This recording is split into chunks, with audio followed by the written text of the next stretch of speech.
उद्योजकाची आमच्या शाळेतल्या विद्यार्थ्यांनी घेतलेली मुलाखत. शेवया, उपवासाचे पदार्थ, आपल्याला सांडगे जे उन्हाळी पदार्थ लागत ते सगळे आम्ही घरी बनवतो. आम्ही 5 जणी काम करतो.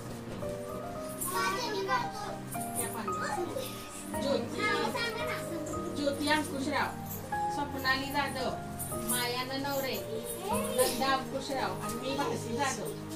आम्ही 5 जणी. आम्ही फेब्रुवारी पासून करतो. आमचा भरपूर फायदा झाला.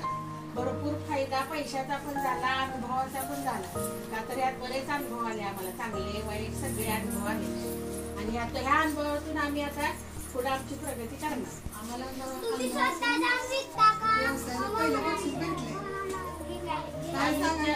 आम्ही घरी पण विकतो आणि बाहेर पण आम्ही जाऊन सुद्धा विकतो. म्हणजे मला ऑर्डर आली की पोच करतो. आता आम्ही नवीन चालू करणार आहे चकली व्यवसाय. आयतं पीठ आणून आम्ही तयार करून विकणार आहे चकली आणि मालाचं पण पीठ विकणार आहे. आम्ही तांदळाच्या पापड्या बनवतो, पुन्हा गव्हाच्या पापड्या बनवतो, पुन्हा उपवासाचे सगळे.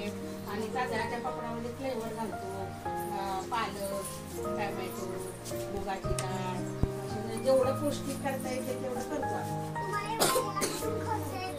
आम्ही सगळ्यात पैसे काढले, सगळ्यात मिळून आम्ही एक स्थायिक केली, रक्कम जमा केली आणि त्यातून हा व्यवसाय चालू केला. आणि त्याच्या फायद्यातून पुढचं माल विकत. हो, सगळे मिळून. आम्ही या मालावर बघतो, म्हणजे की आता माल किती खपला आपला, आपले इन्कम किती झालं, ह्यातून आपला खर्च किती, शिल्लक किती, त्यावर आम्ही घेतो.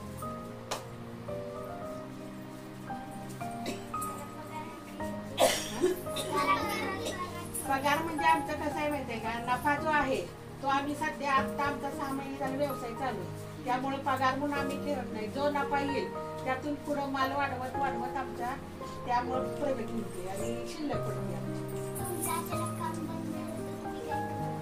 आम्ही आमच्या अचानक जर काम बंद पडलं तरी सुद्धा आम्हाला काही 6 महिने का तर आम्ही आमचा माल तयार असतो, त्यामुळे तो सुद्धा आम्ही विकू शकतो, बसून विकू शकतो.